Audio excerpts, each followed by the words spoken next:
All right, New York City parents outraged after Mayor Bill de Blasio announced the city will phase out its gifted and talented classes in public schools. This after the program was accused by the mayor of being unfair and, you guessed it, racist. The New York Post blasting the move, saying, "Stolen dreams. If all kids can't excel, then none will." Tai Abrams is an alumna of the Gifted and Talented program, and she joins us now. Tai, thank you very much for being on the program. That's inevitable in what happens when you're pushing for equity. The idea, but it's not just about pulling people up from the bottom. It's about making sure that those on the top are treated like everybody else. You had a chance to be in this program, and it benefited you greatly. What do you make of what the mayor's doing here?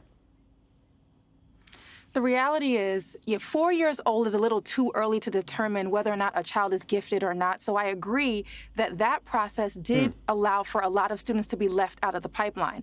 However, I'm a personal beneficiary of G&T programming, and a lot of my friends who went to elite colleges, we all came out of G&T. So it is my best recommendation that we expand G&T to every school district so that zip code does not determine a child's educational opportunities. It's a great point, because if you can't afford a private school, which many folks can't, getting an alternative in the public system. Here's what Mayor de Blasio said in a statement about the program. He said the era of judging four-year-olds based on a single test is over. Every New York City child deserves to reach their full potential, and this new equitable model gives them that chance. So I agree. I mean, it's tough to judge whether someone is gifted and talented at the age of 4. So whether you move that to the age of 8 or 9 or 10, but still, he's getting rid of a pipeline for people to really excel and have amazing opportunities in this world like you have. Right. So here's the reality. He does say that there's going to be a reinstituted program, but the problem is he wasn't clear about what that program is. There was claims that there was going to be a community engagement process to inform how these decisions were made, and that never happened. So that led to a lot of distrust from parents and a lot of education leaders. So we really need some transparency on what program will be reinstituted once we have our new mayor. And most importantly, we need a process for accelerated learners to get the educational opportunities that they absolutely deserve. Was the Gifted and Talented program racist? That's the accusation of Bill de Blasio.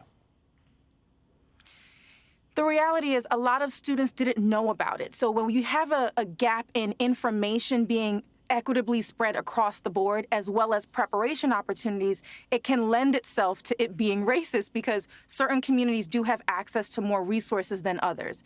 And that's what we see in the specialized high school admissions process as well. But I fundamentally believe that it comes down to an information gap issue as well as a preparedness gap.